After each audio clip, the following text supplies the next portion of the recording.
हाँ जी बच्चों, आज के क्लास में हम आपके साथ स्टार्ट करने जा रहे हैं लर्निंग कर्व। अब बच्चों, लर्निंग कर्व चैप्टर आपके ऑपरेशन रिसर्च का सबसे इम्पॉर्टेंट चैप्टर है एक्चुअली, राइट। मतलब अगर बाकी सब चैप्टर्स में से अगर आप इम्पोर्टेंस वाइज देखो तो लर्निंग कर्व चैप्टर आपके लिए सबसे इम्पॉर्टेंट है। मीन्स इसको इम्पोर्टेंस के हिसाब से मैं इसको स्टार रेटिंग के अंदर 1 2 3 4 4.5 स्टार दूंगा।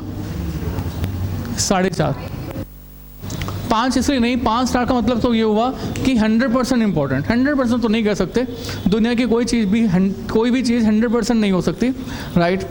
95% के आसपास की इसकी इंपॉर्टेंस है, एग्जाम में आने के चांसेस हैं, राइट। जब आपका मतलब जब पहले ओल्ड होता था, पुराने टाइम में होता था, हमेशा लर्निंग कर्व आता था, हमेशा लर्निंग कर्व आता था। तो इस पॉइंट ऑफ व्यू से it is a important chapter. अच्छा, कम्प्लीटली डिफरेंट भी है। पहले आपने जो पढ़ा हुआ है कॉस्टिंग के अंदर बिल्कुल किसी से कोई लिंक नहीं करता, राइट। जनरली होता क्या है कि हमारा जो ऑपरेशन रिसर्च है वो एक स्टैटिस्टिक्स है ना, स्टैटिस्टिक्स। अब उसमें स्टैटिस्टिक्स की बहुत सारी टेक्निक यूज़ करते हैं। इसमें स्टैटिस्टिक्स कुछ कम यूज़ हो रही है, कुछ कम यूज़ हो रही है। कॉस्टिंग के कॉन्सेप्ट ज़्यादा यूज़ हो रहे हैं। इनफैक्ट आप क्वेश्चंस में जब हम सेकंड क्लास में पहुंचेंगे, थर्ड क्लास में पहुंचेंगे, तो आप भूल जाओगे कि आप ओआर पढ़ रहे हो। आपको लगेगा कि आप कॉस्टिंग पढ़ रहे हो, आपको लगेगा कि आप कुछ ओआर और स्टैटिस्टिक और कॉस्टिंग की मिक्सिंग कर रहे हो, राइट। मतलब overall this is a important chapter और मेरे अकॉर्डिंग हर एग्जाम में ये पेपर में हमेशा आना चाहिए, राइट। अब सर इसका बेसिक कॉन्सेप्ट है क्या? अगर मैं इसके बेसिक कॉन्सेप्ट की बात करूं तो कॉन्सेप्ट इज़ दैट हर इंसान जब कोई भी काम दोबारा करता है तो वो एक नई चीज़ सीखता जाता है। कहते हैं इंसान वही एक्चुअल में इंसान कहलाता है जो इंसान अपनी गलतियों से सीखता है, वरना गलतियां तो जानवर भी करते हैं, है ना। इंसान तभी होता है जब अपनी गलतियों से सीखता है, राइट। अगर आपने एक बार कोई गलती की है या आपने एक चीज़ को काम करने में कुछ गलत काम कर दिया, अगली बार उसको इम्प्रूव करोगे और उसके अगली बार और इम्प्रूव करोगे, राइट। तो ये प्रोसेस हमेशा चलता जाता है, राइट। देखो, जब आपका स्टडी मटेरियल नहीं आया था तो फिर हम लोग पढ़ा रहे थे, पर स्टडी मटेरियल आया तो पता चला नहीं, इसको ऐसे टर्न अप कर देना है। तो हर बार हमारे हर बैचेस के अंदर हम नई इम्प्रूवमेंट्स लेके आते हैं। तो this is a learning process. आप भी सोचो, आपने एक चैप्टर, कोई भी एक चैप्टर उठा लो, आपने कहा कि आपने एक मार्जिनल कॉस्टिंग का चैप्टर सपोज करो फर्स्ट टाइम जो है सर के साथ कंप्लीट किया, और सर के साथ कंप्लीट करने के लिए इसमें आपको पूरा का पूरा 1 मंथ का टाइम लग गया, राइट। पर सर जब आप इसी चैप्टर को सेकेंड टाइम करोगे, दूसरी बार करोगे, तो भी क्या ये चैप्टर आपका 1 मंथ में ही कंप्लीट होगा? Yes please, answer is no. इसको जब आप दूसरी बार अपने आप से करोगे तो 1 मंथ का समय नहीं लगने वाला, it will take lesser than this time. Suppose करो कि आपको 20 दिन लगेंगे, राइट। तीसरी बार इसी चैप्टर को करोगे तो क्या दोबारा से आपके 20 दिन लगेंगे? No, it will lesser than this. क्यों, ऐसा क्यों हो रहा है? क्योंकि जब आप दोबारा इसी चीज़ को करते जा रहे हो तो आपकी एफिशिएंसी बढ़ती जा रही है और आपको जो टाइम रिक्वायर्ड है वो समय पहले के मुकाबले में कम लगता जा रहा है। एफिशिएंसी के बढ़ने के कारण से हर बार जो पहले के मुकाबले में समय लगता है वो कम होता है। इस कारण से टाइम ड्यूरेशन कम होती जाती है, और वो जो जब टाइम ड्यूरेशन कम होती जाएगी, अगर मैं यहाँ पर किसी बिजनेस के एंगल से बात करूँ तो अगर किसी प्रोडक्ट को बनाने में टाइम कम लगेगा तो इसका मतलब है कि कॉस्ट भी हमारी रिड्यूस होती जाएगी। अगर एक लेबर किसी काम को करने के लिए पहले 1 महीने का समय लेता है, दूसरी बार 20 दिन का समय लेता है, तीसरी बार 10 दिन का समय लगता है, तो दिस मीन्स यहाँ पर जो उसकी बिजनेस की जो कॉस्ट खर्च हो रही है वो कॉस्ट पहले के मुकाबले में कम है। This is a learning curve, this is a learning effect. और इसी लर्निंग इफेक्ट को हमने अपने इस चैप्टर के अंदर बेसिकली मिक्स कर दिया है एंड ऐड कर दिया है। पर now the first question is, समझ में आ गया, ठीक है, लर्निंग कर्व ये होता है, पर ये लर्निंग कर्व को अलग से चैप्टर बना के करने की, सीखने की जरूरत क्या है? हम कॉस्टिंग में इतने सारे कॉन्सेप्ट सीखते हैं, इतनी सारी चीज़ें सीखते हैं, तो फिर अलग से लर्निंग कर्व क्यों? अब सर इस पर्पज़ के लिए मैंने कहा बच्चों देखो, जब आप मार्केट के अंदर अपना कोई भी वर्क करते हो, काम करते हो, तो डेफिनेटली काम करने से पहले आपको कुछ कोटेशंस तैयार करनी होती हैं। कोटेशंस शब्द समझ रहे हो? एक प्रोडक्ट को आप बनाने जा रहे हो, उस प्रोडक्ट को बनाने से पहले आपको उसकी कॉस्टिंग कैलकुलेट करनी होती है और उस पर्सन को बताना होता है, जो पर्सन जिसके बिहाफ पर आप काम करने जा रहे हो। लाइक मैंने कहा कि सपोज करो कि आप एक बिल्डिंग बनाने जा रहे हो, राइट। अब बिल्डिंग बनी नहीं है, काम आपके हाथ में आया भी नहीं है, आप एक कॉन्ट्रैक्टर हो, तो कॉन्ट्रैक्टर को सबसे पहले कॉन्ट्रैक्टर को क्या देनी पड़ेगी? कोटेशन। जब कोटेशन सेंड होगी तो इसी कोटेशन के बेसिस पर ये डिसाइड होगा कि ये जो कॉन्ट्रैक्टर है उसको इस बिल्डिंग बनाने का कॉन्ट्रैक्ट दिया जाए या नहीं दिया जाए। अब इस पर्पस के लिए आपने कोटेशन बनाने के लिए बिल्डिंग की कैलकुलेशन की। आपने सोचा कि पहले हमने इसी तरह की जब बिल्डिंग बनाई थी तो 20 दिन का समय, 20 दिन नहीं 2 महीने का समय लिया था, राइट। और इस बार भी जो समय लगेगा वो कितना लगेगा? 1-2 मंथ्स का। पहले 2 महीने के अंदर हमने जो लेबर कॉस्ट खर्च की थी, लेबर कॉस्ट वो खर्च की थी 50 लाख रुपए की, और अभी भी हम जब 2 महीने के अंदर लेबर कॉस्ट खर्च करेंगे वो कितनी करेंगे? 50 लाख, राइट। बाकी मटेरियल का खर्चा भी होगा, बाकी फिक्स ओवरहेड भी होंगे, वेरिएबल ओवरहेड भी होंगे, प्लांट भी यूज होगा, each and everything. But sir जब आप पहले 50 लाख रुपए का अमाउंट अपने पुरानी बिल्डिंग के अंदर खर्च कर रहे थे, नई बिल्डिंग में भी अगर 50 लाख का अमाउंट कंसिडर करोगे तो कोटेशन के अंदर आपकी जो कॉस्ट होगी वो डेफिनेटली इस 50 लाख रुपये से इफेक्टेड होगी। बट एक्चुअली जब आपने पहली बिल्डिंग बनाई थी तो वो फर्स्ट टाइम था, ये सेकेंड टाइम है। Whether you will take the same time? No, you will take lesser numbers of hours. You will take less numbers of the time than before. जब आपको अब बिल्डिंग बनाने में समय कम लगेगा तो ऑब्वियसली आपकी कॉस्ट भी इस बिल्डिंग को बनाने के लिए पहले के मुकाबले में कम लगेगी। अगर अब आपकी कॉस्ट कम लगेगी तो एक्चुअल में कोटेशन के अंदर जो आप पहले 50 लाख की कॉस्ट कंसीडर कर रहे थे, एक्चुअल में वो 50 लाख है ही नहीं। एक्चुअल में वो सपोज करो 40 लाख है, तो मतलब आपका जो कोटेशन है वो 10 लाख रुपए का ज़्यादा दिखा दिया। आपके दूसरे कॉम्पिटिटर ने इसको 40 लाख में दिखाया, आपने 50 लाख में दिखाया, तो डेफिनेटली आपका कोटेशन हैवी हो गया, ज़्यादा हो गया, दूसरे का कोटेशन कम हो गया, तो ऑर्डर आपको मिलेगा या आपके साथी को मिलेगा? आपके कॉम्पिटिटर को मिल जाएगा। तो इस केस में आप कॉस्टिंग करते रह जाना, तो डेफिनेटली कोई भी कॉस्टिंग का इफेक्ट आपको ऑर्डर रिसीव करने के लिए कोई भी काम में नहीं आएगा। मीन्स कोटेशंस को कंप्लीटली लर्निंग के साथ, लर्निंग इफेक्ट के साथ कंसिडर करना इसलिए ज़रूरी है क्योंकि आप यहाँ पर जो एक्चुअल में कॉस्ट खर्च करते हो वो यहाँ पर कंसिडर की जाती है, ना कि वो कॉस्ट जो कि टोटलिटी में पहले कभी खर्च की थी। आज तक कभी आपने ऐसा किया है कि लेबर कॉस्ट पर यूनिट 20 रुपये, 50 यूनिट बनाने के लिए 20 × 50, 100 बनाने के लिए 20 × 100, 1000 बनाने के लिए 20 × 1000, राइट। बट एक्चुअल में तो ऐसा हो ही नहीं रहा। एक्चुअल में तो लेबर कॉस्ट जैसे जैसे ज़्यादा नंबर्स ऑफ यूनिट बनाते जा रहे हो वैसे वैसे लेबर कॉस्ट आपकी कम होती जा रही है। तो मतलब आपने जो कोटेशंस तैयार कर दी हैं, आपने जो कंप्यूटेशन कर दी हैं, that is not correct. If it is not correct, तो this means order will not be taken by you, it will be taken by your competitor. तो बच्चों हमारी कंप्यूटेशन सिर्फ और सिर्फ कंप्यूटेशंस तक ना रह जाएं, बल्कि इसके अलावा हमारी ऑर्गेनाइजेशन को हमारी कंप्यूटेशन से बेनिफिट भी अराइज हो। We have to consider the effect of the learning curve. Is it clear? अच्छा, इसके बाद लर्निंग कर्व का इफेक्ट कंसिडर करने के लिए बिल्कुल नो डाउट हमें लेबर पर ये सब कुछ कंसिडर करना होगा। बट क्या ये लर्निंग कर्व इफेक्ट हमारे लेबर के अलावा किसी और जगह भी कंसिडर हो सकता है? मतलब रॉ मटेरियल पर मैं कहता हूँ कि पहले यूनिट बनाने के लिए हमारा जो रॉ मटेरियल था वो 50 रुपये का लगा था। सेकेंड यूनिट बनाने के लिए भी क्या हमारा raw material, I am talking about the raw material, क्या वो भी 50 रुपये का लगेगा? यस। लर्निंग कर्व सीखता सिर्फ इंसान है, कच्चा माल, फैक्ट्री रेंट, लैंडलॉर्ड ये लोग नहीं सीखने वाले, या इनका इफेक्ट हमारी लर्निंग कर्व पर नहीं पड़ने वाला, राइट। या ऐसे कहो कि लर्निंग इफेक्ट इंसान के सीखने से रिलेटेड है, तो इसलिए रॉ मटेरियल पर इसका कोई भी इम्पैक्ट नहीं आने वाला। हाँ, अगर लेबर से रिलेटेड कोई कॉस्ट है तो लेबर से रिलेटेड कॉस्ट मतलब क्या? मैंने कहा जितने टाइम लेबर यूज़ होती है उतनी ज़्यादा इलेक्ट्रिसिटी यूज़ होती है। अगर लेबर ने जल्दी काम कंप्लीट कर दिया, लेबर ने 2 महीने का काम अगर 1.5 मंथ में कंप्लीट कर दिया, तो जितने 15 डेज बच गए उन 15 डेज में हम जो अदर एक्सपेंसेस कर रहे थे वो अदर एक्सपेंसेस भी अब हमारे खर्च नहीं होंगे।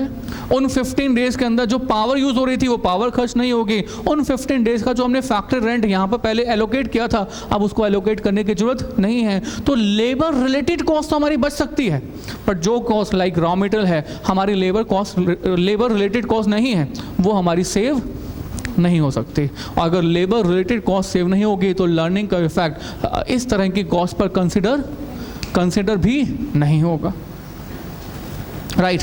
तो what we mean, learning curve effect will be considered, but learning curve effect will be considered only and only on the labor cost or on the labor related cost, not other than this.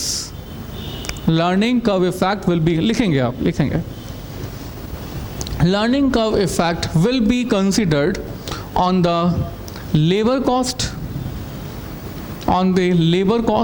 or labor related cost.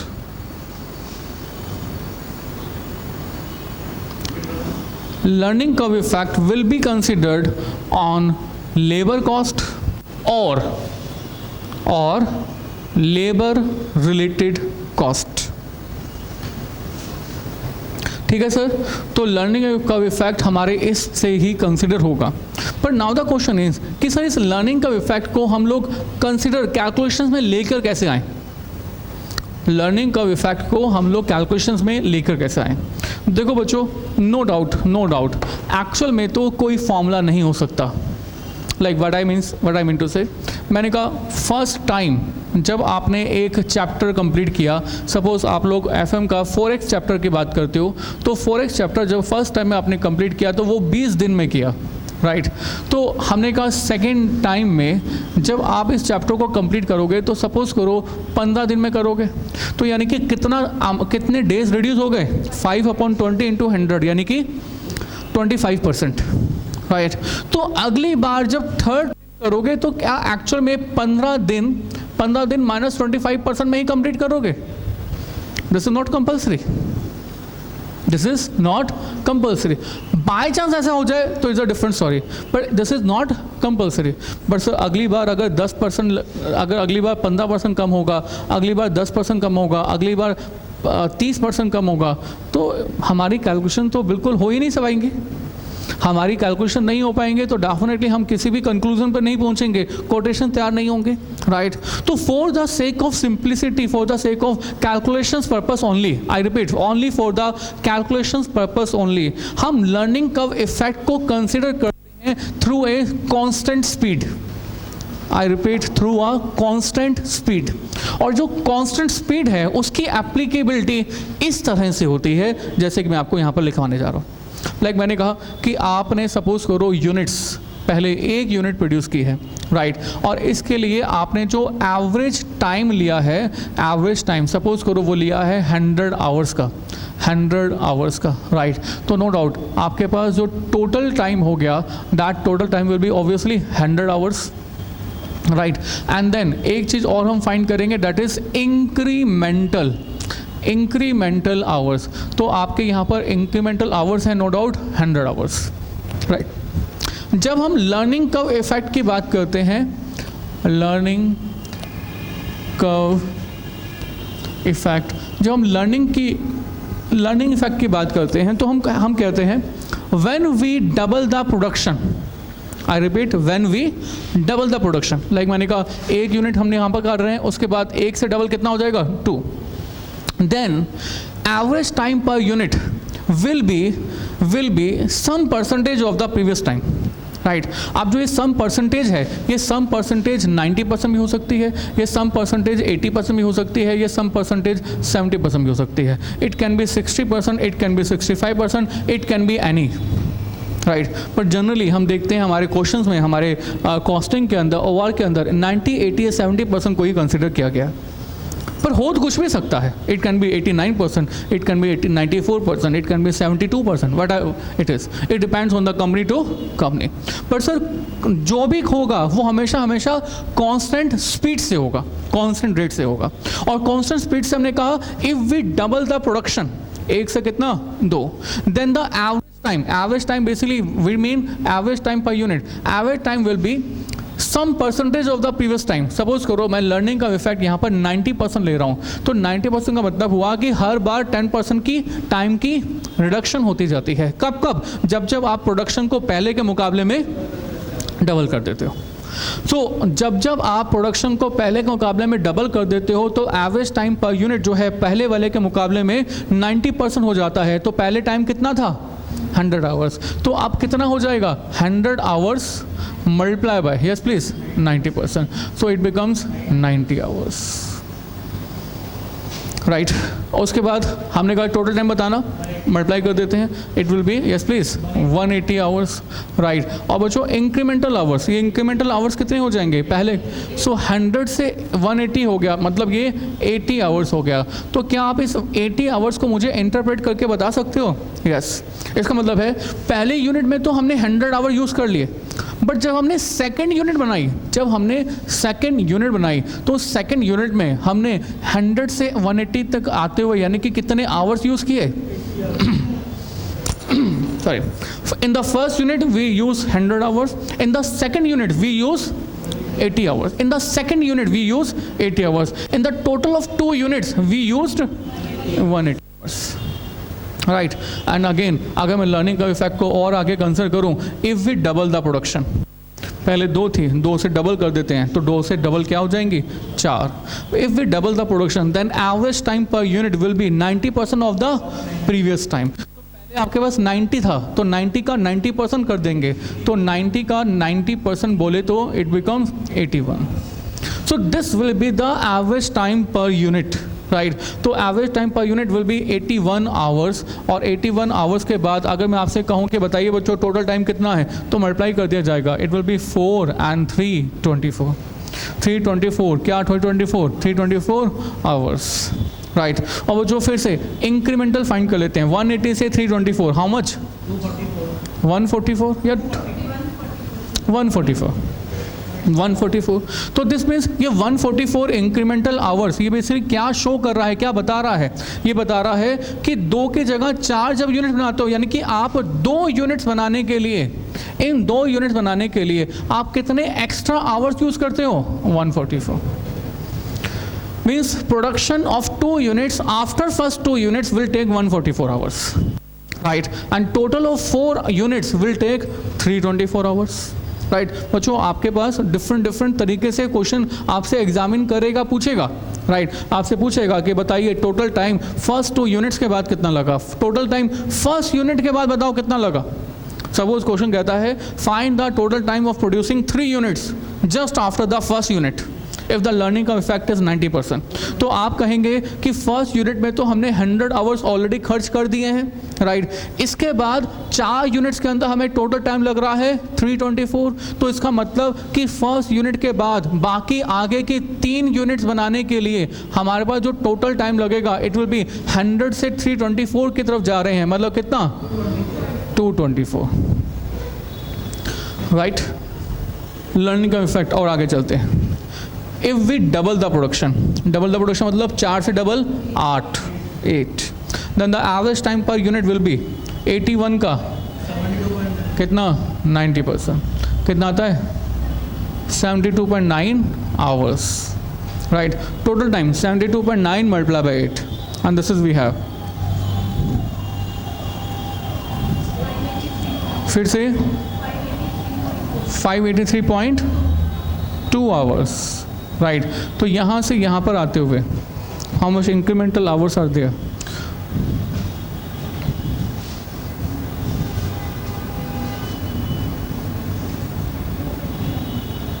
259.2 hours. So now 259.2 hours ये आपको क्या show करता है कि 4 से 8 hours करते हुए यानी कि 4 यूनिट्स के लिए, इन 4 यूनिट्स के लिए आपको जो एक्स्ट्रा आवर्स खर्च होंगे वो कितने होंगे? 259.2 आवर्स, राइट।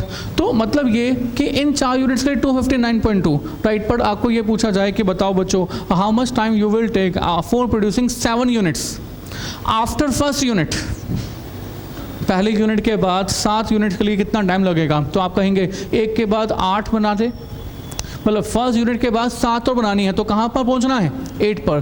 तो नेक्स्ट 7 यूनिट्स बनाने के लिए हमारे पास जो टोटल टाइम लगेगा, तो हमने कहा it will be difference between this to.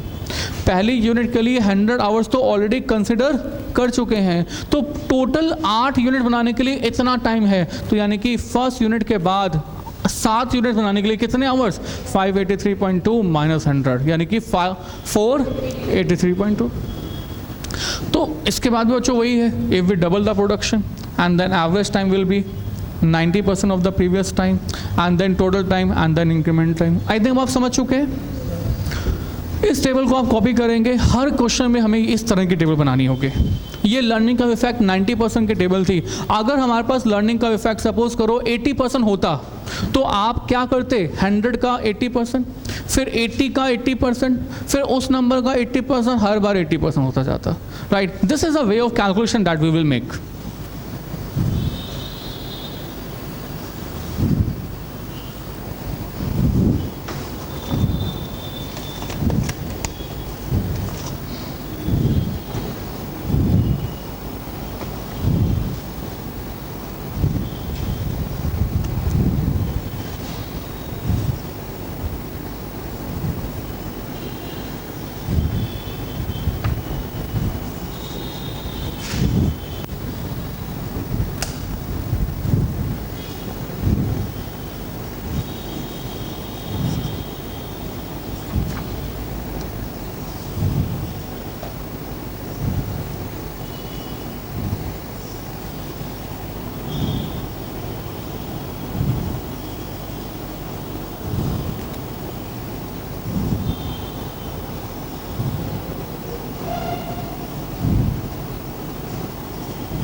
हाँ जी बच्चों, डन।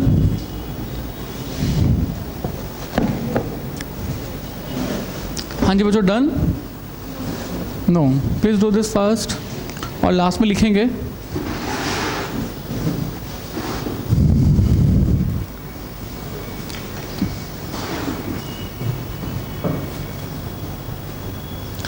Done, okay. तो लास्ट में लिखेंगे as per learning curve effect,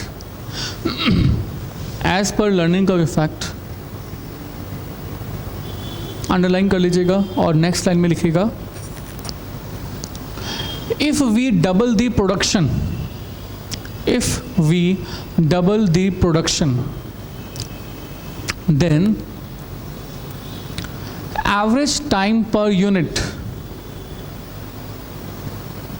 average time per unit will be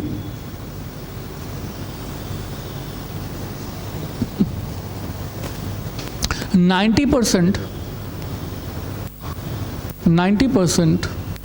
of the previous average time per unit.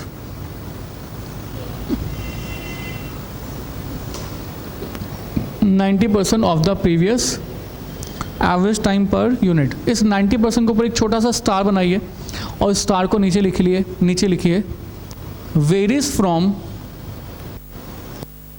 From company to companies, varies from. भाई 90% हमेशा तो नहीं होगा ना, कभी 90% कभी 80%, डिपेंड करता है कि हमारा जो वर्कर है वो किस रेट से इस वर्क को लर्न कर सकता है। Right, no doubt. ये लर्निंग का इफेक्ट कितना होगा इसके लिए आपको किसी भी कंपनी में जाकर इंस्पेक्शन करने की जरूरत नहीं है। ये इफेक्ट हमेशा 100% क्वेश्चन में गिवन होगा। हाँ, अगर गिवन नहीं होगा तो कुछ हिंट गिवन होगा, कुछ कैलकुलेशन वैल्यू होगी जो आपको फाइंड करनी होगी, otherwise you will always no, right. So next line में लिखेंगे, learning curve effect is only applicable, learning curve effect is only applicable on labor and labor related cost।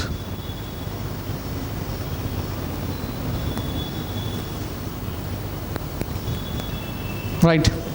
और बच्चों एक बात मुझे बताइए, थोड़ा सा आप मुझे समझाने की कोशिश करना कि हमने कहा कि पहली बार आपने फॉरेक्स को किया that is 20 days, next time किया 10 डेज, नेक्स्ट टाइम किया 5 डेज, नेक्स्ट टाइम किया 1 डे, नेक्स्ट टाइम किया 1 आवर, नेक्स्ट टाइम किया 5 मिनट्स, नेक्स्ट टाइम किया 1 मिनट, नेक्स्ट टाइम किया 30 सेकेंड्स, नेक्स्ट टाइम किया 2 सेकेंड्स। उसके बाद आपने पेज को ऐसे किया, हो सकता है ऐसा? नहीं ना भैया, आप शक्तिमान तो है नहीं जो कि बुक को उठाए और ऐसे पेज पलटे और सब कुछ, उसके शक्तिमान तो है नहीं। तो डेफिनेटली लर्निंग कर्व की भी एक लिमिट होती है, मतलब एक टाइम के लर्निंग कर्व आने के बाद लर्निंग कर्व उसके आगे प्रोसीड नहीं कर सकता। व्हाट आई मीन कि देखो, हमने आपको एक छोटा सा बात बताई कि भैया लर्निंग का इफेक्ट ये कहता है कि हर बार जो समय लगेगा वो पहले के मुकाबले में कम लगेगा। मैंने इसको ग्राफिकल वे में ऐसे प्रेजेंट किया, मैंने कहा ये रहा समय, ये रहा यूनिट्स, यहाँ यूनिट्स लिखते हैं, यहाँ पर हम टाइम लिख देते हैं, राइट। तो बच्चों जैसे जैसे आप प्रोडक्शन को डबल करते जाओगे तो वैसे वैसे जो समय होगा वो आधा होता जाएगा। तो पहले समय यहाँ था, फिर प्रोडक्शन डबल की यहाँ आ गया, फिर डबल की यहाँ आ गया, फिर यहाँ आ गया। तो इट कैन नॉट बी से it can not be zero. तो लर्निंग का इफेक्ट इस तरह से आएगा, बट एक बार आने के बाद ये क्या बन जाएगा? Parallel to X axis. Means इसके बाद लर्निंग की कोई गुंजाइश नहीं होती, इसके बाद एक नया जन्म होता है, अगली बार लर्निंग शुरू होती है। भगवान ने भी वो प्रोसेस डाला हुआ है ना। डॉक्टर जितना मर्जी बड़ा डॉक्टर हो, बट एक बार आके उसको तो ख़त्म होना पड़ता है, अगली बार फिर डॉक्टर बनेगा तो अलग बात है। चलिए डन, ओके। इसी को हम कहते हैं, देखो लर्निंग कर्व इफेक्ट यही है, this is learning curve effect. और जो ये टाइम है ये बेसिकली एवरेज टाइम है, this is average time. Average time मतलब एवरेज टाइम पर यूनिट। तो जैसे जैसे आप प्रोडक्शन को बढ़ाते जाओगे वैसे वैसे आपका average time per unit decrease होता जाएगा, but it will be applicable only till a limit. तो लिखेंगे नेक्स्ट पॉइंट में that learning curve effect will be considered only up to a certain limit and after that average time per unit,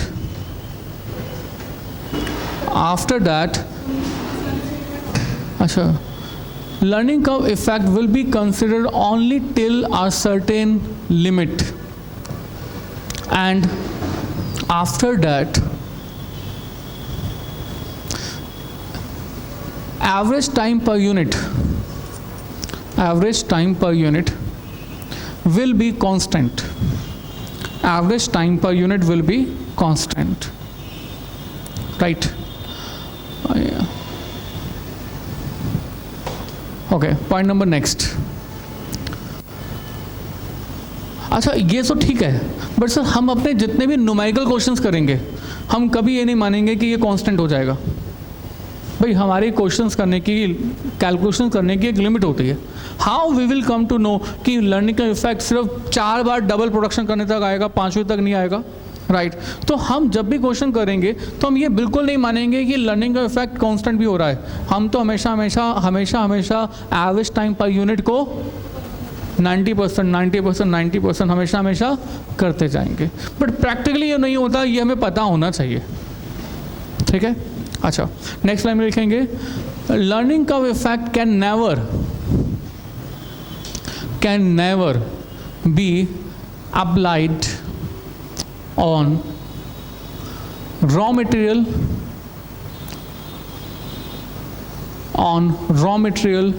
cost. हमारा learning का effect हमारे raw material cost पर कभी भी apply नहीं हो सकता, पॉसिबल ही नहीं है ना। ठीक है, तो बच्चों आपने ये सब कर लिया, तो अब वो बारी है, वक्त है क्वेश्चन करने की, और क्वेश्चन करने के लिए शायद आपके पास बुक्स अवेलेबल नहीं है। अच्छा, रॉ मटेरियल में क्यों नहीं होगा? कुछ वेस्टेज रिड्यूस हो सकती है, पर हर बार वेस्टेज रिड्यूस नहीं हो सकती है, राइट। तो cost reduction, cost control programs के अंदर ये कवर किया जाता है, पर लर्निंग का इफेक्ट में नहीं किया जाता, राइट। अच्छा बच्चों, तो आपके पास क्योंकि बुक्स नहीं है, इसलिए मैं एक क्वेश्चन आपको डिक्टेट करवा रहा हूँ, लिखवा रहा हूँ, राइट। तो उसके बाद हम लोग आपके साथ नेक्स्ट क्लास में बुक के साथ करेंगे, ठीक है। तो क्वेश्चन लिखेंगे, जिनके पास बुक्स हैं उनके लिए 4th क्वेश्चन है ये। बुक्स किस किस के पास है? 1 2 3 और बुक्स नहीं है ना, तो क्वेश्चन लिखेंगे। A firm received an order to make and supply 8 units of standard product, 8 units of standard product, which involves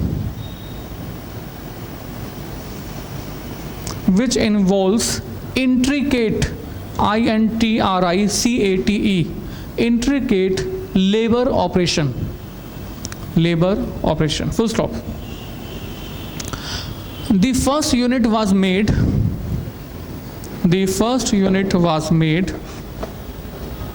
in 10 hours, full stop. It is understood that this type of operation is subject to 80% learning rate. This type of operation is subject to 80% learning rate, full stop. The workers are getting a wage rate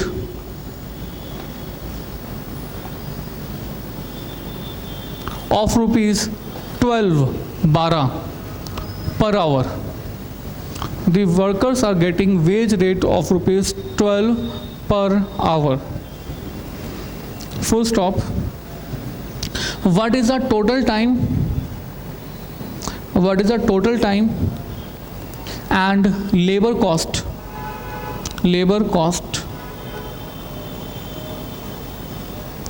to execute the above order? above order मतलब कितने units का order? 8 units का, है ना।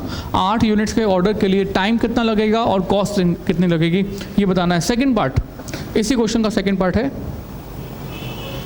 if a repeated order of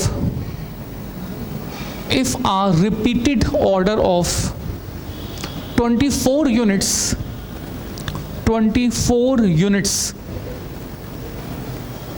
is also received from the same customer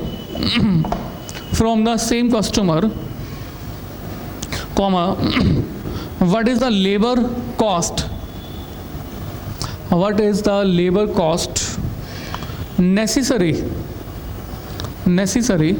for the second order? What is the labor cost necessary for the second order? तो second order के लिए आपकी labour cost कितनी होगी, तो बच्चों ये बताना है आपको। Is it clear?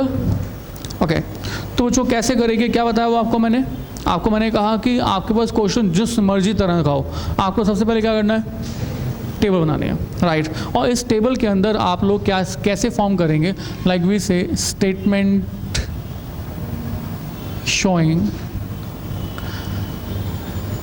Labour hours and with learning का इफेक्ट ऑफ, बच्चों लर्निंग का इफेक्ट कितना कंसिडर करना है हमारे क्वेश्चन में? 80% लर्निंग का इफेक्ट हम यहाँ पर कंसिडर कर रहे हैं। ठीक है, तो सबसे पहले कॉलम किस चीज़ का, यूनिट्स, एंड नेक्स्ट कॉलम किस चीज़ का, average time per unit, next column किस चीज़ का, right, total time, and then incremental time,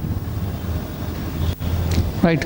तो जो एक एक करके सभी कॉलम्स को हम रिप्लेस करते हैं। हमें क्वेश्चन ने कहा कि अगर आप एक यूनिट बनाएंगे, पहले यूनिट बनाएंगे, तो आपके पास एवरेज टाइम कितना लगेगा, यस प्लीज, अच्छा 10 hours, sorry it's 10 hours, 10 hours, तो टोटल टाइम कितना हो जाएगा बच्चे, 10 आवर्स। इंक्रीमेंटल टाइम भी कितना, 10 hours, right. If we double the production, अब एक यूनिट से प्रोडक्शन को डबल कर देना है, तो डबल मतलब एक से डबल प्रोडक्शन कितनी हो जाएगी, 2, तो एवरेज टाइम जो अब लगेगा वो पहले के मुकाबले में 80% होगा, तो 10 का 80% बच्चों कितना, 8, and the total time is, multiply कर देते हैं, इट्स 16 आवर्स, और बच्चों इंक्रीमेंटल टाइम कितना, 6 आवर्स। और बच्चों हमें क्वेश्चन में साफ साफ मेंशन है कि जो पहला ऑर्डर है वो कितने यूनिट्स का है, 8 यूनिट्स का, मतलब अब हमें आगे और जाना पड़ेगा, 2 से अब प्रोडक्शन को 4 कर देना होगा, तो एवरेज टाइम विल बी 8 का 80% एंड बिकम्स 6.4, मल्टीप्लाई करते हैं 25.6 hours.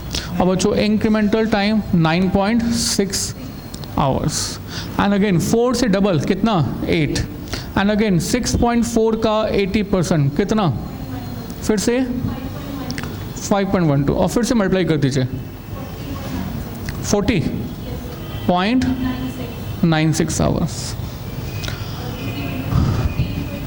15.36 hours.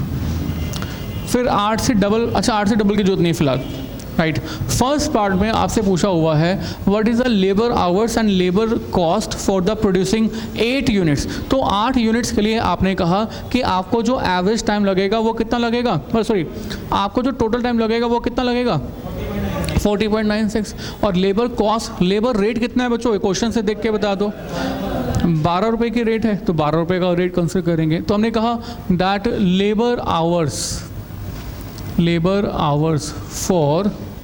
for 8 units is equal to 40.96 into rupees 12 ना, 12 मल्टीप्लाई कर दिया, फिर से 4.52, this is a very first one, is it clear. Labour hours for 8 units नहीं, लेबर आवर्स नहीं, लेबर कॉस्ट, राइट। अब बच्चों सेकंड पार्ट भी हमारे क्वेश्चन का, सेकंड पार्ट क्वेश्चन का क्या कहता है, कहता है if a repeat order of 24 units is also received, कहता है कि हमें यूनिट ऑर्डर मिला है, और जो ये यूनिट ऑर्डर है वो कितने यूनिट्स का है, 24 यूनिट्स का। If a repeat order of 24 units is also received from the same customer, what is the labor cost necessary for the second order? तो 24 यूनिट्स का जो ऑर्डर मिला है वो पहली 8 यूनिट्स के बाद का है। तो बच्चों पहली 8 यूनिट्स तो ये रही, इसके बाद 8 जमा 24, जब आप 8 जमा 24 करोगे तो टोटल नंबर ऑफ यूनिट्स कितनी, तो जब आप 32nd यूनिट बनाओगे तो आपका 24 यूनिट का ऑर्डर कंप्लीट होगा, राइट। अब इस पर्पस के लिए हमने कहा हम प्रोडक्शन को फिर डबल कर देते हैं, 8 से डबल कितना बचे, 16, राइट। तो 16 units, average time will B 5.12 multiply by 80%, तो अभी कल 4.096, राइट। फिर से 16 का डबल यानी कि कितना, 32, तो 4.096 का भी कितना, 80%, तो ये भी आप कैलकुलेट कर दीजिए, बताइए कितना आता है, 3.2768, राइट, और मल्टीप्लाई भी कर दीजिए 65.536 24.576, और बच्चों यहाँ पर भी मल्टीप्लाई कर दीजिए, how much we have, 32 into 3.2768, yes कितना, 108,576, राइट। तो बच्चों पहली 32 यूनिट्स बनाने के लिए, बच्चों ऊपर देखना एक बार, पहली 32 यूनिट्स बनाने के लिए हमें जो टोटल आवर्स चाहिए वो इतना चाहिए, राइट। बट सर पहली 8 यूनिट्स बनाने के लिए हमें जो टोटल आवर्स चाहिए थे वो कितने चाहिए थे? 40.96। तो 8 यूनिट्स के बाद 32 यूनिट्स तक पहुंचने में यानी कि कितनी यूनिट्स बनती हैं? 24 यूनिट्स। तो 24 यूनिट्स के लिए जो हमें आवर्स चाहिए होंगे वो कितने चाहिए होंगे? डिफरेंस बिटवीन दिस टू, मतलब 104.8576 माइनस 40.96। तो बच्चों माइनस करके बता दो कितना होता है? It's 104.8576 minus 40.96। तो आपने माइनस कर दिया, 63.8976 क्या बन जाता है ये? आवर्स। पर बच्चों इसको लिख के दिखाएंगे। हमने कहा labour hours for producing 24 units is equal to labor hours for 32 units minus labor hours for first 8 units, है ना। तो जो पहली 32 यूनिट्स के लिए जो आपके पास टोटल लेबर आवर्स लग रहे थे वो लग रहे थे it's 104.8576 minus labour hours for the first 8 units was 40.96। तो आपने इनका माइनस भी कर दिया। Yes please. 89 आवर्स। तो ये आवर्स हैं बच्चों, पहली 24 यूनिट्स के इतने आवर्स यूज़ होते हैं। और हमें सिर्फ आवर्स ही फाइंड नहीं करने बल्कि सभी हमें लेबर कॉस्ट भी फाइंड करनी है। तो लेबर कॉस्ट हम कैसे फाइंड करेंगे? I must say that the labour cost will be equal to 63.8976 multiply by labour rate per hour, यानी कि कितने बच्चों? 766.77।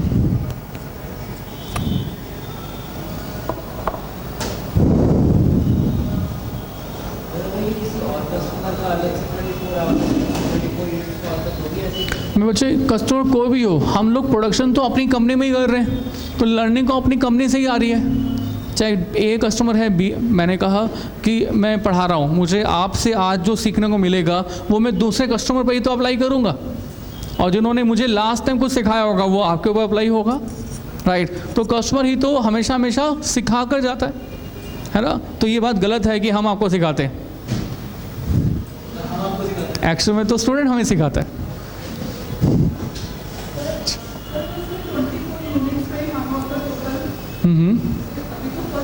अभी आएगा। हाँ जो शी सेस ये कहती हैं कि सर सपोज करो पहले 24 यूनिट्स की बात करता, तो पहले 24 यूनिट्स का हम क्या करते? क्योंकि पहले 24 तो यहाँ पे नहीं है, कहीं पर भी आ नहीं रही, तो पहले 24 यूनिट्स के लिए हम लोग टोटल टाइम कैसे निकालेंगे, लेबर कॉस्ट कैसे निकालेंगे? तो डेफिनेटली अभी आएगा, राइट। अब सर इस पर्पज़ के लिए हम लोग बात करेंगे, पर उससे पहले एक छोटा सा एग्जांपल और कर लेते हैं, राइट। तो क्वेश्चन नंबर 5 आपके पास अगर बुक है तो उससे देखिए, अगर नहीं है तो कॉपी क्वेश्चन रीड मतलब लिखिए। And question says use the learning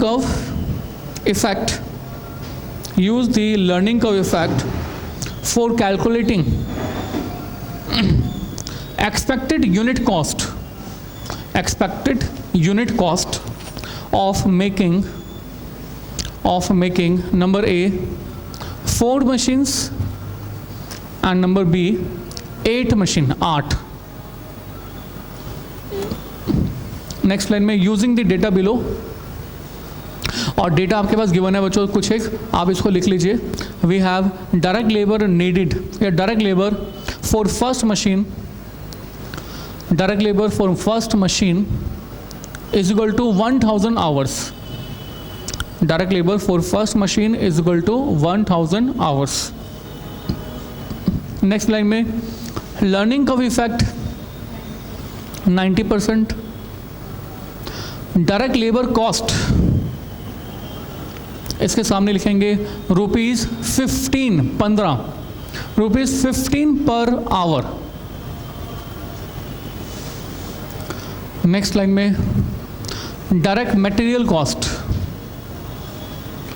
पर machine, direct material cost per machine rupees 1,50,000, 1,50,000। Next line में फिक्स्ड कॉस्ट फॉर आइदर मतलब कोई भी एक, either size of order is equal to rupees 60,000, 60,000। तो जो फिक्स कॉस्ट हमें गिवन है फॉर 60,000 फॉर किसी भी तरह के ऑर्डर का 60,000 रुपये का।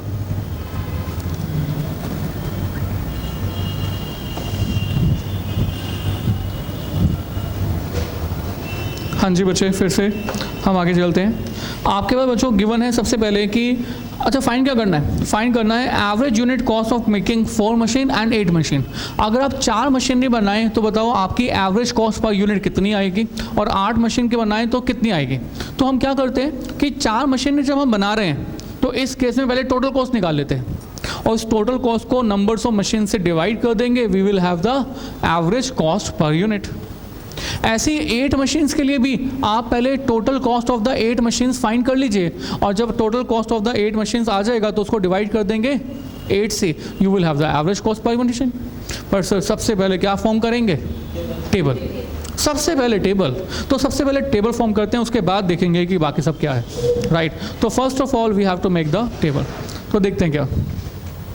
सो computation of 5th average time and incremental hours, right. अब जो टेबल का फॉर्मेट फिर से वही है जो पहले था,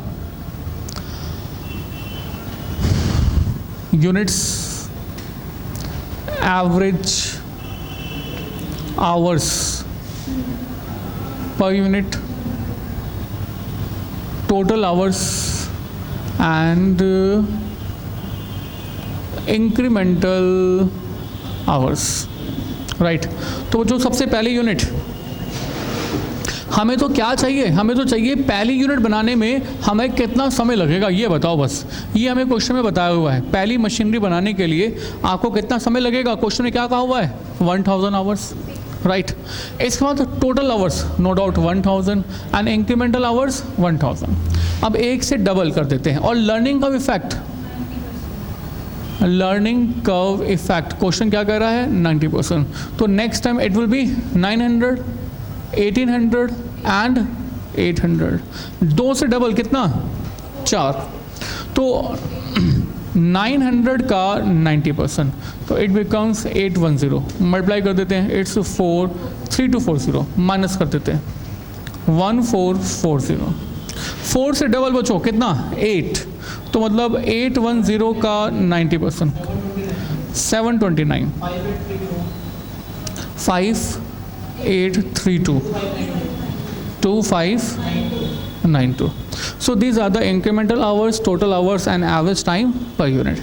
अब जैसे जैसे हम लोग ये सब करते गए तो वैसे वैसे हम लोगों ने कैलकुलेशन लिख दी।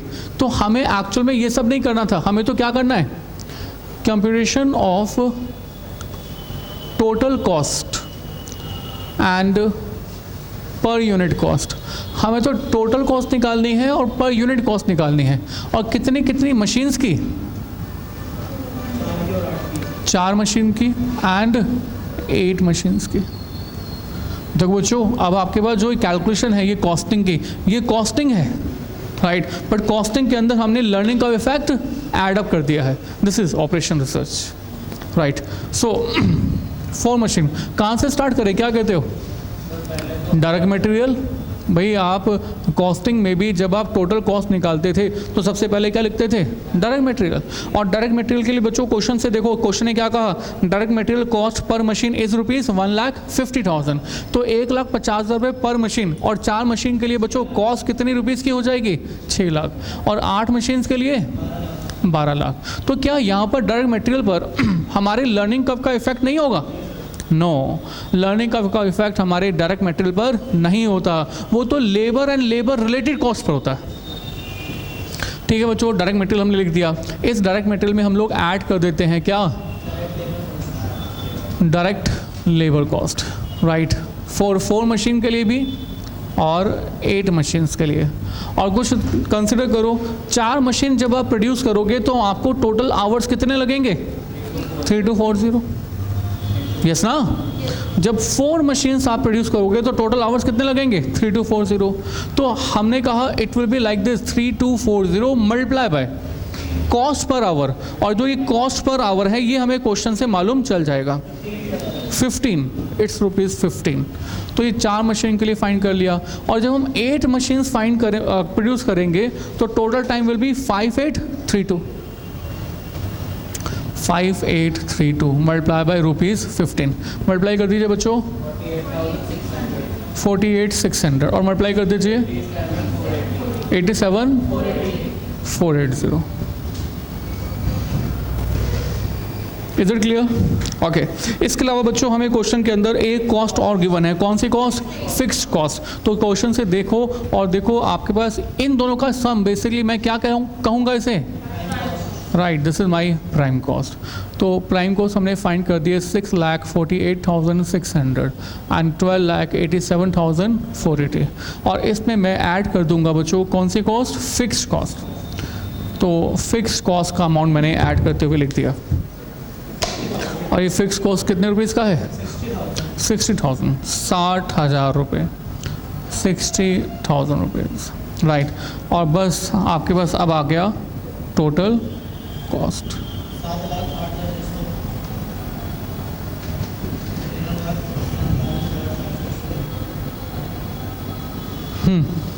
ठीक है।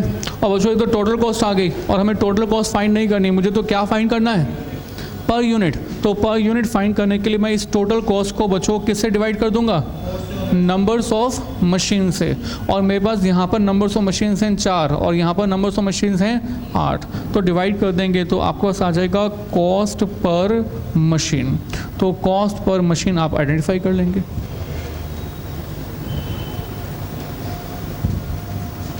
Yes please, 177,150। और दूसरे वाले केस में 168435।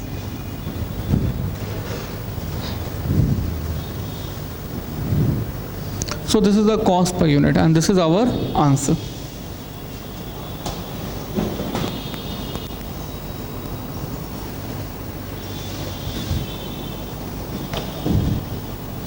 अच्छा, इसमें जो नहीं, ठीक है, इनमें जो आंसर गिवन है वो टोटल कॉस्ट गिवन है, इट्स फाइन। चलिए बच्चों, बहुत अच्छी बात, इतना आपने कर लिया। इसके बाद मैं इनके क्वेश्चन पर भी आ गया, राइट।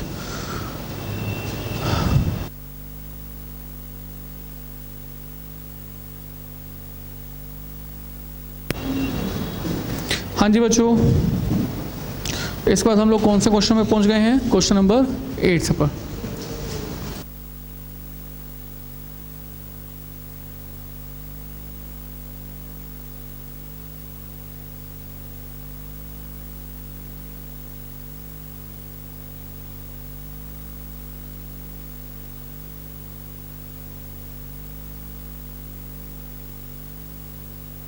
हाँ जी बच्चों, कॉपीड क्वेश्चन नंबर 8 देखिए, 8th क्वेश्चन डिस्ट्रीब्यूट कर दो।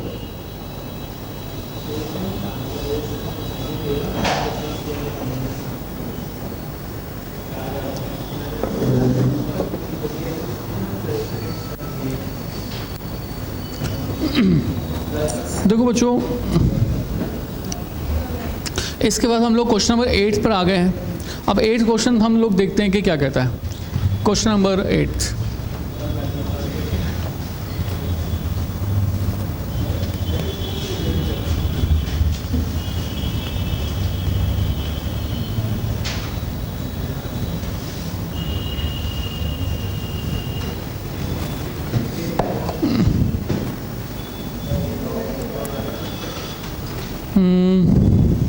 ये टेबल आपके पास है तो वापस दे देना, अगर टेबल नहीं है तो उसको यूज़ कर लेना, ठीक है। पर ये टेबल मुझे आज की क्लास में आपके साथ चाहिए होगी, right. So let us see this. तो क्वेश्चन नंबर 8 कहता है कि 8 क्वेश्चन क्या कहता है, that the XYZ and company has given the following data. तो XYZ एंड कंपनी ने इस तरह से ये सारा डेटा क्वेश्चन में गिवन है। But we have cumulative units, मतलब यूनिट्स हमें गिवन है। जो टेबल हम बनाते थे ना, वो टेबल इन्होंने बना के दे दिया हमें, 1 2 3 4। लर्निंग का इफेक्ट भी बता दिया उन्होंने, कितना है ये 80%, राइट। और आपके पास ये आ जाता है, क्या है ये, एवरेज टाइम पर यूनिट। और ये एवरेज टाइम पर यूनिट कितना है, 180 क्वेश्चन मार्क एंड देन 64। बच्चों देखना 80% लर्निंग का इफेक्ट, ये लोग सही कर भी रहे हैं या नहीं कर रहे? सही है ना, 100 फिर 80%, 80 का 80% 64। और प्रोडक्शन भी देखो 1 से 2 हो गया और 2 से 4 हो गया। अब 3 के सामने इन्होंने क्वेश्चन मार्क लिखा हुआ है। इनफैक्ट ये क्वेश्चन मार्क तो हमारे लिए भी क्वेश्चन मार्क है, अभी तक हमें भी नहीं आता, राइट। अगर ये क्वेश्चन मार्क समझ में आ जाए, मतलब यही क्वेश्चन मार्क का आंसर फाइंड करना हमारा ये क्वेश्चन है, राइट। तो एक बार क्वेश्चन और आगे पढ़ लेते हैं। हमें क्वेश्चन ने क्या कहा, total hours and marginal hours. हमें इसके बाद इसमें टोटल आवर्स गिवन है and the total hours are 1 × 100, 80 × 2 160, ये पता नहीं है। 64 × 4 256 एंड देन क्या फाइंड कर रहे हैं, इंक्रीमेंटल आवर्स। और इंक्रीमेंटल आवर्स आर 100 60 नहीं पता, राइट। तो बच्चों अभी तक जो मैंने आपको बातें बताई हैं, उन सभी की सभी इंफॉर्मेशन से क्या आप ये 3 यूनिट्स पर एवरेज टाइम कितना होगा ये पता लगा सकते हो, बता सकते हो? अभी तक नहीं बता सकते। अभी तक तो जो आपको बातें सिखाई हैं वो ये सिखाई हैं कि लर्निंग कर्व के कैलकुलेशंस में हम लोग हमेशा मानते हैं when the production doubles then the average time per unit will be the 80% 90% of the previous time, right। but जब प्रोडक्शन डबल नहीं हो रहा तो क्या, इस बारे में अभी तक हमने कोई भी बात नहीं की, अब हम करेंगे, राइट। अब इसके बारे में हम बात करने जा रहे हैं कि जब प्रोडक्शन डबल ना हो तो क्या होगा, राइट। अब इस केस में बच्चों ये वैल्यू फाइंड करने के लिए हमारे पास मैथमेटिकली एक फॉर्मूला है, इस को आपको लर्न करना है, इसको हमें सीखना है, राइट। तो फॉर्मूला है, बड़ा सिंपल सा फॉर्मूला है, y = ax⁻b। बस हो गया। दिस नंबर यानी कि average time per unit is the y। a for Apple, x for, अच्छा ये तो नहीं होगा ना, B फॉर बैट, ऐसा तो नहीं हो सकता, कुछ और होगा। Y stand for the, no doubt, average time per unit, average time per unit for xth unit. xth unit का मतलब क्या हुआ बच्चों, देखना ये जो एवरेज टाइम पर यूनिट है वो कितनी यूनिट के लिए है, इस 3 को हम कह रहे हैं x, right, for the xth unit. अच्छा a, यहाँ पर a का मतलब a फॉर एप्पल से नहीं है, a का मतलब है फर्स्ट यूनिट एवरेज टाइम। जो हमारे पहले यूनिट के लिए एवरेज टाइम यूज हो रहा था, a का मतलब है मीन्स लर्निंग का इफेक्ट जहाँ से स्टार्ट हुआ था। आई रिपीट, लर्निंग का इफेक्ट जहाँ से स्टार्ट हुआ था, उसका जो सबसे पहले यूनिट के जो आवर्स थे उसी को हम यहाँ पर ए कह रहे हैं, राइट। तो हमारे इस एग्जांपल में, इस क्वेश्चन के अंदर जो ए होगा वो कितना हो जाएगा, 100, राइट। ये जो y है ये तो हमें फाइंड करना होगा। ये जो x है, x का मतलब क्या हुआ, x स्टैंड फॉर द जितने नंबर्स ऑफ यूनिट्स के लिए हमें average time per unit find करना है। तो इस x को मैंने लिख दिया, it's basically cumulative numbers of unit for which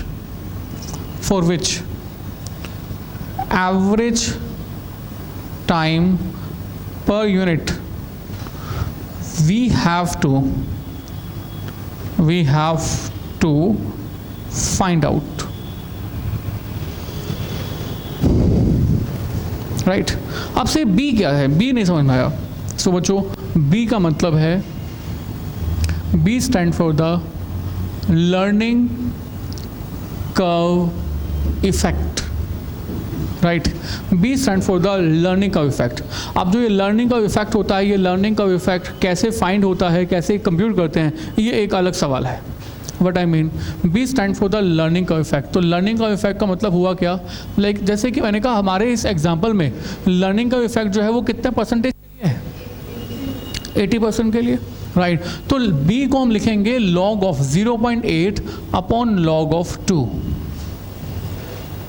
आज तक जो नहीं किया वो आज करने वाले हैं। आज तक log की वैल्यू कैलकुलेट करना नहीं सीखा, आज वो समय आ गया है जब आपको log कैलकुलेट करना सिखाया जाए। हर बार सीखते हैं, हर बार भूल जाते हैं, इस बार सीखेंगे और भूलेंगे नहीं, राइट। पूरी कोशिश की जाएगी कि आपको बहुत इजी वे में log की कैलकुलेशन सिखाई जाए। log of 0.8 upon log of 2, right. देखो अब तो ना तलवार है गर्दन के ऊपर, अगर तो भूल गया तो तलवार चल जाएगी, था गर्दन कट जाएगी। पहले ऐसा कुछ नहीं होता था, अब तो वो लास्ट तलवार है, राइट। तो इसलिए चीज़ें अपने आप से याद रहती हैं, जो भूल जाती हैं वो भी अपने आप से याद हो जाती हैं, राइट। जब इंसान के ऊपर प्रेशर होता है ना, तो वो प्रेशर इंसान से सब कुछ करवा लेता है। अगर इंसान पे प्रेशर नहीं होता ना, तो इंसान यकीन मानो आलसी हो जाता है, इंसान जो है ना ढीला हो जाता है और फिर काम करना छोड़ देता है। फिर इस केस के अंदर इंसान का कुछ नहीं हो सकता। प्रेशर होना बहुत ज़रूरी है, राइट। किसी एक पर्सन, वही एक पर्सन क्लास में, कोई इसको प्रेशर नहीं है पढ़ने का। प्रेशर मतलब घर वालों का प्रेशर नहीं है कि जल्दी कर, ये अपना प्रेशर नहीं है कि जल्दी करना है यार, या फिर किसी पड़ोसी का प्रेशर नहीं है जिसने आंख गड़ा के ये देख रहा है कि ये बच्चा इतने दिनों से पढ़ रहा है, जब मिलता है तब ताना मार देता है और क्या कर रहा है, या पिछली बार तो बताया था क्या कर रहा हूँ, फिर पूछ रहा है। वो एक्चुअली पूछ नहीं रहा, वो मजे ले रहा है। हर बार मजे ले रहा है, हर बार। फिर पूछता है वही क्वेश्चन, कितने साल में हो जाएगी। उसको पता है, बता बता के थक गए कि इतना टाइम लगता है, तो फिर वो पूछता है कितने साल में हो जाएगी। अच्छा ठीक है। मेरे यहाँ पर तो एक बच्चा है, वो तुम्हारे जितना है, MBA कर रहा था, आज वो 10 लाख के पैकेज में लगा हुआ है। राइट। वो एक्चुअल में आपको सीधा नहीं कह सकता ना, कुछ किसी के फेस पर किसी को कुछ सीधा तो कह नहीं सकते, डायरेक्ट इनडायरेक्टली घूम घूम के मारते हैं। वो कर रहा होता है। प्रेशर इज ऑलवेज देयर, और उस प्रेशर में इंसान एक्चुअल में ना, ये लोग भी बहुत बहुत इंपॉर्टेंट होते हैं लाइफ के लिए। अगर ये लोग ना होना तो यकीन मानो लाइफ में प्रेशर फील ही नहीं होगा। इन लोगों का होना तो बहुत जरूरी है। ऐसे लोगों को तो थैंक यू बोल के आया करो, थैंक यू सर, आपने मेरी आंखें खोल दी।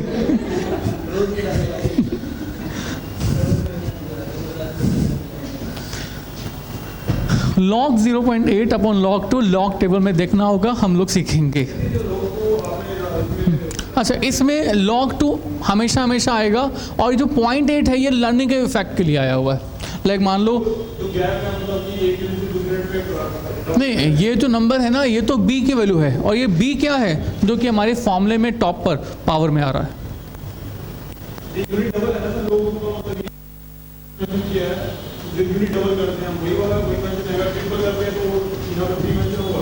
आप ये पूछना चाहते हो कि b में log 0.8 और log 2 क्यों लिखा है ना? ये डेरिवेशन है प्रॉपर, राइट। ये डेरिवेटिव मैथमेटिकली डराइव्ड है ये, तो मैथमेटिकली डराइव होके ये हमने आपको सिर्फ कंक्लूजन बताया, राइट। पर हाँ, इसको प्रूव करवाने के लिए जब हम क्वेश्चन करेंगे ना, तो वहाँ पर ये प्रूव हो जाएगा कहाँ कि ये ठीक है, राइट।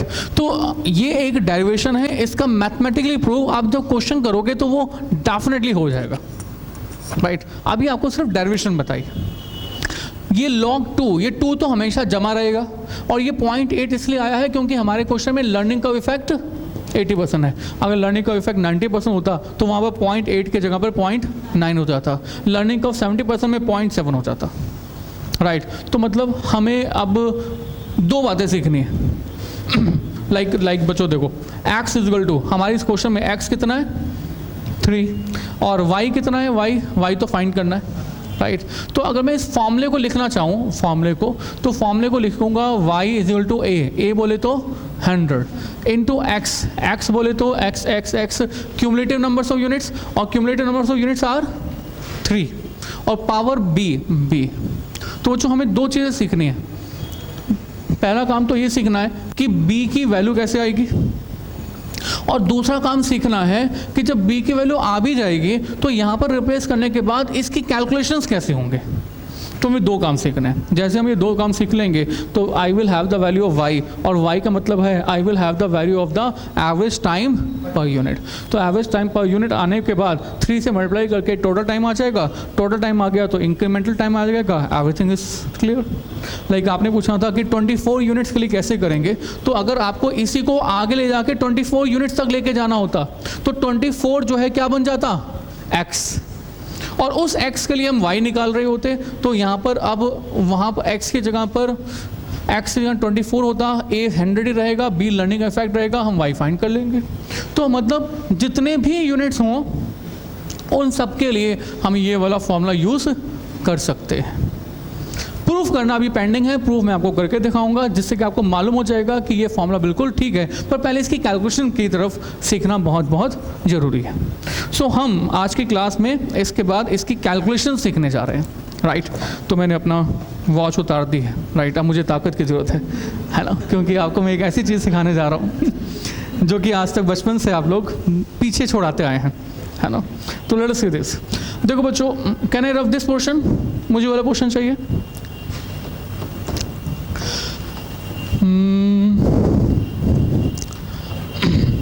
तो बच्चों सबसे पहले log ऑफ 0.8, राइट।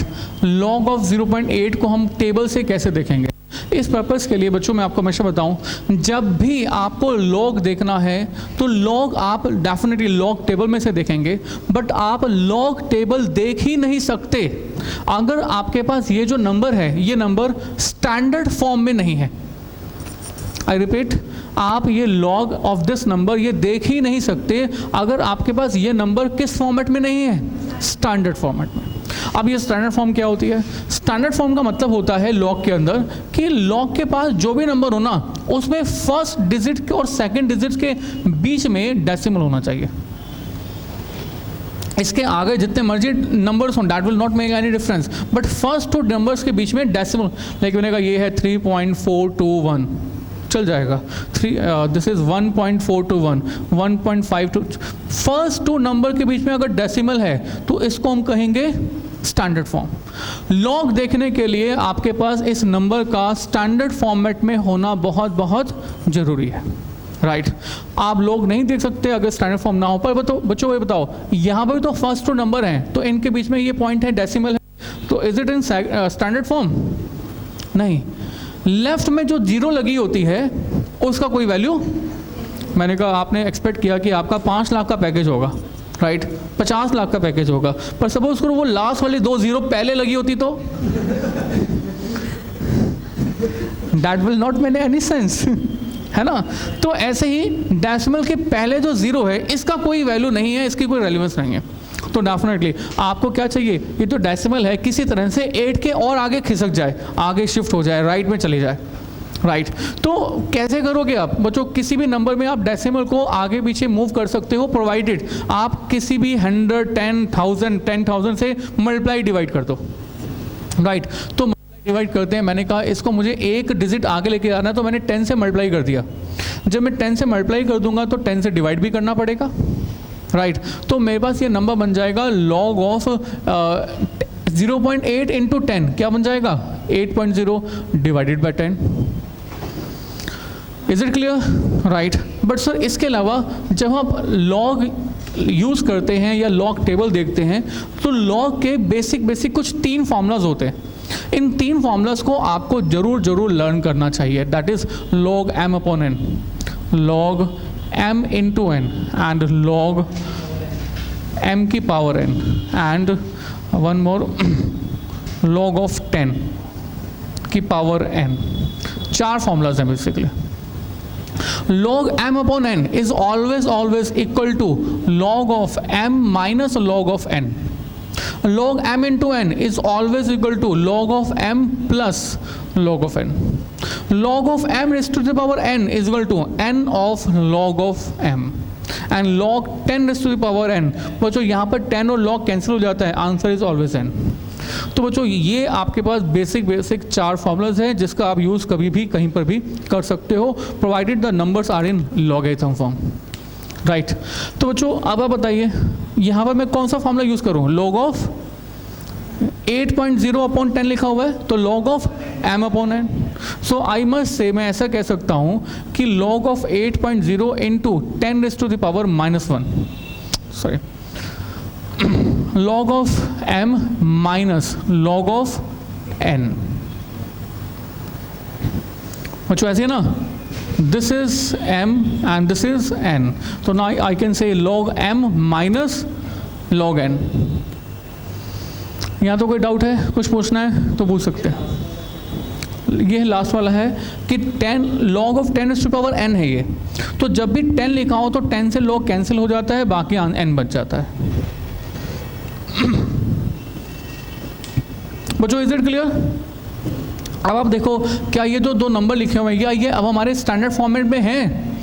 यस, अब ये स्टैंडर्ड फॉर्मेट में हैं क्योंकि डेसिमल जो है वो फर्स्ट 2 डिजिट्स के बीच में है, राइट। तो अगर ये स्टैंडर्ड फॉर्मेट में है तो आप लॉगरिथम टेबल देख सकते हो। और आप लॉगरिथम टेबल देखोगे कैसे? इसके लिए आपके पास लॉगरिथम टेबल होनी चाहिए।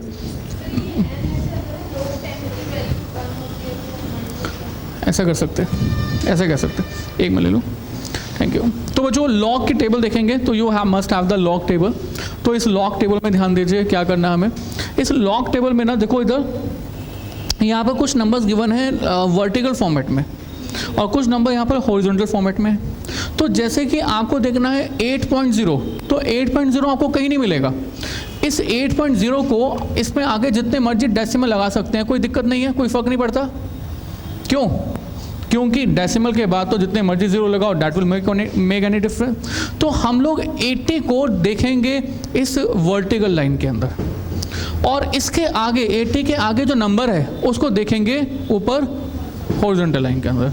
तो आप पहले 80 सर्च कर लीजिए कि आपके पास वर्टिकल लाइन में 80 कहाँ है। पहले पेज पर नहीं है तो दूसरे में होगा, दूसरे में नहीं है तो तीसरे में होगा, होगा जरूर। तीसरे में नहीं है तो ऑब्वियसली चौथे में होगा। हाँ जी, मिल गया। तो आपके पास आ गया 80। तो 80 को आपने देखा किसके नीचे? 0 के नीचे। अगर ये मान लो 80 नहीं 8.03 होता तो हम 80 को 3 के नीचे देखते, राइट। सो अभी फिलहाल हमने क्या देखा? 80 को 0 के नीचे। अच्छा, कभी कभी ऐसा होता है कि 8.012 ऐसे लिखा हुआ है, तो 80 को 1 के नीचे, तो लाइक दिस इज 80 को 1 के नीचे। उसके बाद 80 को ही 2 के नीचे देखेंगे, बट जो ये 2 होगा वो फर्स्ट 9 डिजिट में नहीं बल्कि उसके आगे में होगा, यानी कि मीन डिफरेंस में होगा। और फिर इन दोनों को ऐड भी कर दिया जाएगा। करेक्ट? तो जो फिलहाल तो मैंने क्या किया, 80 को किसके नीचे देखना था? 0 के नीचे। तो 80 को 0 के नीचे देखा, कितना आ गया? 9031। और बच्चों जैसे ही आप लॉगरिथम टेबल से वैल्यू देख लेते हैं ना, तो उसके बाद जो डेसिमल लगता है वो हमेशा हमेशा ऑलवेज बाय डिफॉल्ट सबसे पहले लगता है। डेसिमल हमेशा हमेशा सबसे पहले लगता है। Is it clear? Plus sorry minus log of 10, तो ये log ऑफ 10 की पावर 1 लिख सकता हूँ मैं इसे। तो log 10 की पावर जो भी होता है तो इसका आंसर जो है वो क्या आता है? पावर, यानी कि पावर 1। कैलकुलेशन कर दीजिए, इस 0 पॉइंट समथिंग 0.0969, राइट। और ये आंसर नेगेटिव आ गया ना, माइनस का आ गया। और बच्चों ये log ऑफ 0.8 की वैल्यू आपने निकाल दी, राइट। और जैसे ही आपने ये log 0.8 की वैल्यू निकाल दी है तो आप एक छोटा सा काम और भी कर लो, आप log ऑफ 2 की वैल्यू भी फाइंड कर दो। log ऑफ 2 की वैल्यू भी फाइंड कर दो। ये log ऑफ 2 की वैल्यू कैसे फाइंड करेंगे?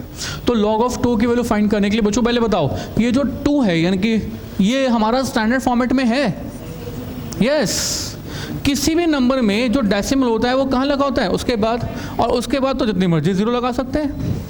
तो मतलब दिस इज 2.00, राइट। तो ये हमारा बेसिकली ऑलरेडी स्टैंडर्ड फॉर्मेट में है, तो मल्टीप्लाई डिवाइड किसी भी नंबर सेट करने की जरूरत नहीं है। तो log देखेंगे सीधा 20 का किसके नीचे? 0 के नीचे।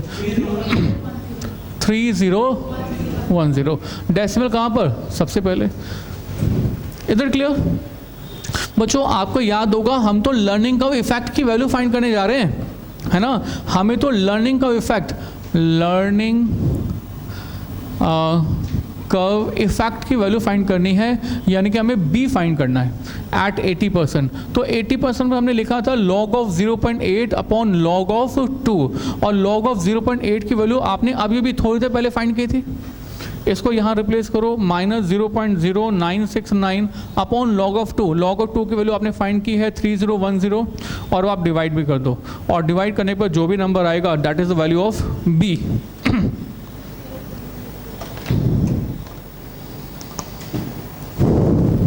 बच्चों कितना, -322, राइट।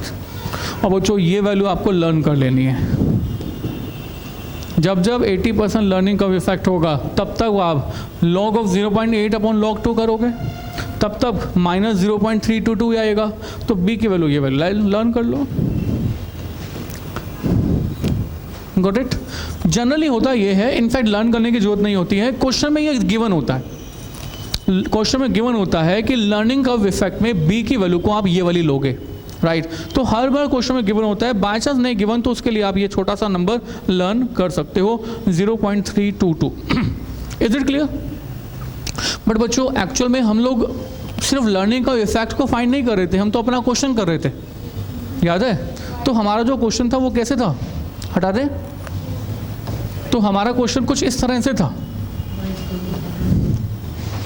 हम लोग 8th क्वेश्चन कर रहे थे, और 8th क्वेश्चन में गिवन था कि unit 1, 2, 3, 4 and average time. Average time बच्चों सबसे पहले कितना गिवन था, देख के बताना। Yes please. 100, 80-64 and then TT total time 100, 160 पता नहीं है, and this is 216 and then 256 and then marginal time, incremental time 100, 60 पता नहीं है। ये जो नंबर पता नहीं है ये फाइंड करने की बात हो रही थी। हमें बेसिकली ये निकालना है एवरेज टाइम पर यूनिट, और इसी एवरेज टाइम पर यूनिट को हमने बेसिकली y कहा, y। और ये average time per unit y basically अब हम कैसे फाइंड करेंगे, y is equal to a x raise to power b। तो ये y हम फाइंड करेंगे a बोले तो average time for the first unit, तो average time for the first unit is 100x। याद है क्या था, right. Cumulative numbers of units 3, और जो b है, b 80% लर्निंग कर्व का इफेक्ट हमने ऑलरेडी फाइंड कर लिया है, वो कितना है, -0.322, राइट। अब बच्चों हमें इस y की वैल्यू फाइंड करनी है थ्रू दिस कैलकुलेशंस, राइट। अब सर ये जो नंबर है ना, इस नंबर की कैलकुलेशन भी आप दो तरह से कर सकते हो, one with the help of the calculator, second with the help of the table of the log and anti log, right. तो आप दो तरह से कैलकुलेशन कर सकते हो। आज की क्लास में मैं आपको कैलकुलेटर से वैल्यू कैलकुलेट करना सिखा रहा हूँ। नेक्स्ट क्लास में इसी वाले एग्जाम्पल के क्वेश्चंस को मैं आपको लॉगरिथम टेबल से सिखाने की कोशिश करूँगा, राइट। तो आज हम आपके साथ इसको कैलकुलेटर से कैलकुलेट करना सीख रहे हैं कि कैसे कैलकुलेट करेंगे। बच्चों ये जो आपका कैलकुलेटर है ना, इस कैलकुलेटर में इस वैल्यू को कैलकुलेट करने के लिए हमारे पास कुछ स्टेप्स हैं। इन स्टेप्स को मैं आपको बताने की कोशिश कर रहा हूँ। Step number 1, step number 2, step number 3। हालांकि ये स्टेप बेसिकली इसके लिए नहीं है, ये तो किसी भी नंबर की पावर के लिए फाइंड करने के लिए। कोई भी नंबर x की पावर y है तो आपको x की पावर y फाइंड करने के लिए ये वाले स्टेप यूज़ हो रहे हैं। और x है 3, y है ये। अगर 3 की पावर पता चल जाए कि ये मतलब ये नंबर पता चल जाए हमें, तो इसको तो हम 100 से मल्टीप्लाई कर देंगे, y आ जाएगा। ऐसे ही है ना, तो हम यही करने जा रहे हैं। तो देखें कैसे। x की पावर y के लिए हमारे पास स्टेप है कि पहले आप टाइप करो अपने कैलकुलेटर पर x, राइट। उसके बाद इस x कैलकुलेट करने के बाद स्क्वायर रूट प्रेस करो कितनी बार, 12 टाइम्स, 12 बार, राइट। इसके बाद इसी नंबर में से जो भी आएगा उसके बाद इक्वल टू प्रेस कीजिए। उसके बाद इसमें से -1 कीजिए, इक्वल टू प्रेस कीजिए एंड देन नहीं सर मल्टीप्लाई करते हो y से सर इसमें यहाँ पे हर स्टेप में y से मल्टीप्लाई करते हैं। सॉरी हाइट, उसके बाद मल्टीप्लाई कीजिए पावर से, पावर, और ये पावर क्या है, ये मल्टीप्लाई का साइन है, power by y, and then step number 5 and then plus कीजिए 1 and step number equal to press कीजिए, फिर step number 6 is multiply by equal to press कीजिए, कितनी बार, फिर से 12 टाइम्स। और ऐसा करने पर आपके स्क्रीन पर जो आपका आंसर होगा वो इसकी कैलकुलेटेड वैल्यू होगी। देखो मेरे पास एक कैलकुलेटर है, मैं इस कैलकुलेटर के सामने आपके सामने देख रहा हूँ, जैसे जैसे मैंने आपको कहा वैसे वैसे मैं करते जा रहा हूँ। आपके पास जो नंबर है वो क्या है, 3 - 0.322, राइट, ऐसे ही है ना।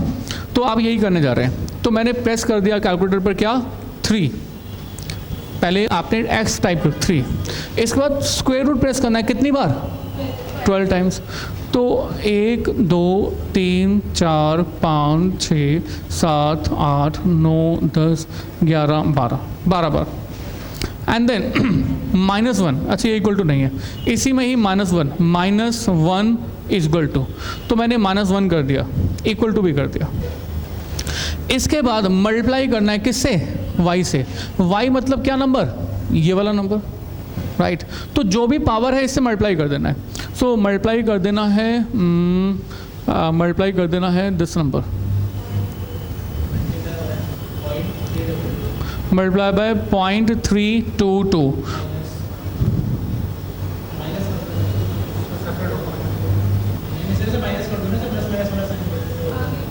माइनस नहीं बच्चे, नहीं होगा, अच्छा आपने पहले 3 टाइप किया, 12 टाइप किया,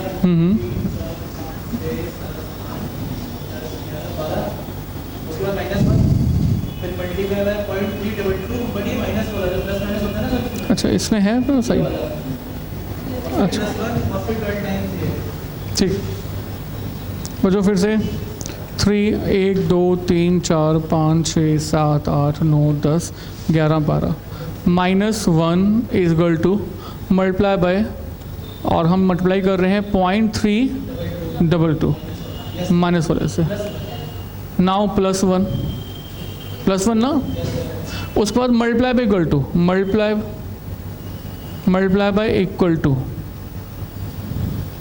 राइट, नहीं बच्चे मिस हो गया, 1 2 3 4 5 6 7 8 9 10 11 12 and then -1 is equal to multiply by 0.322 minus वाला इज इक्वल टू, हाँ जी बच्चे, उसके बाद +1, तो ये नंबर आ गया, फिर मल्टीप्लाई बाय इक्वल टू 1 2 3 4 5 6 7 8 9 10 11 12, तो जैसे ही मल्टीप्लाई बाय इक्वल टू आप प्रेस कर देते हैं 12 बार, तो बच्चों आपके पास ये आंसर आ जाता है। और जो ये आंसर है आपके पास कितना आ गया, अभी आपके पास आंसर आ गया है 0.7020, राइट।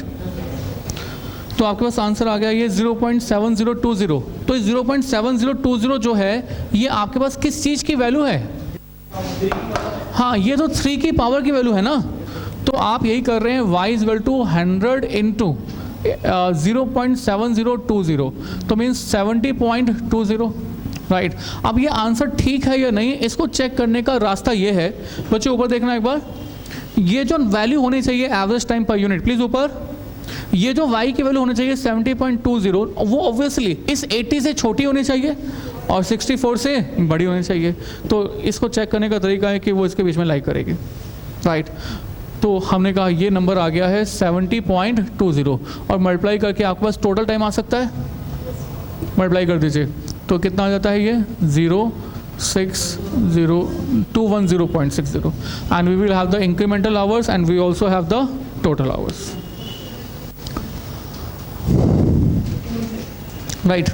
और बच्चों जैसे कि अभी मुझे भी यहाँ पर इस पावर को यूज़ करने में दिक्कत हुई थी, राइट तो इस पर्पज़ के लिए थोड़ा सा अगर इसको और इजी बनाना है, पावर को अगर चेंज करना है, तो बच्चों 1/3⁻0.322 हम इसको ये भी लिख सकते हैं।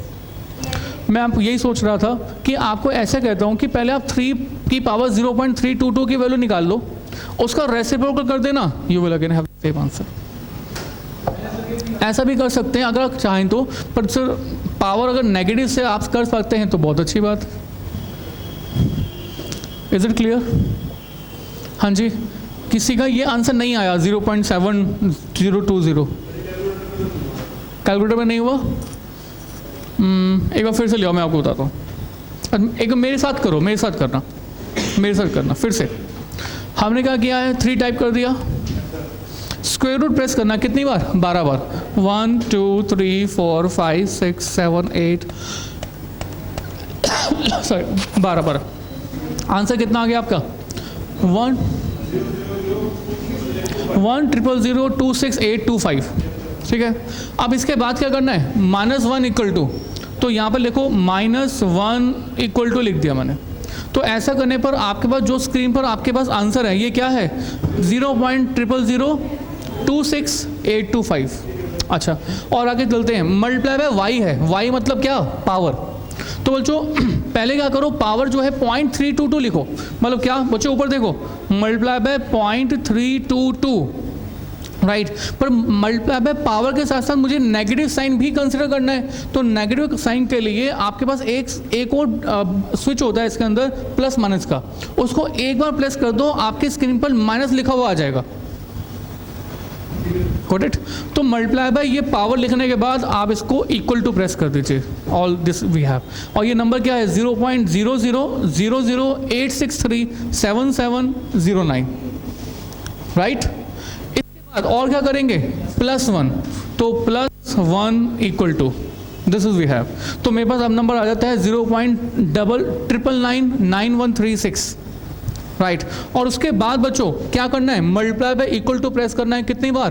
12 टाइम। तो अब आप कीजिए multiply by equal to 1 2 3 4 5 6 7 8 9 10 11 12। We have 0.70200 something, right sir? तो बच्चों this is about today's class। आज की क्लास में इतना कर लेते हैं, इट्स एनफ फॉर टुडे। हम नेक्स्ट क्लास में मिलेंगे, कल की क्लास में हम ये जो कैलकुलेशन आपको आज कैलकुलेटर से सिखाई है, ये हम टेबल से कैसे करेंगे ये सिखाएंगे, राइट। और भी एक्स्ट्रा क्वेश्चंस करेंगे हमारी बुक से, राइट। तब तक के लिए थैंक यू वेरी मच।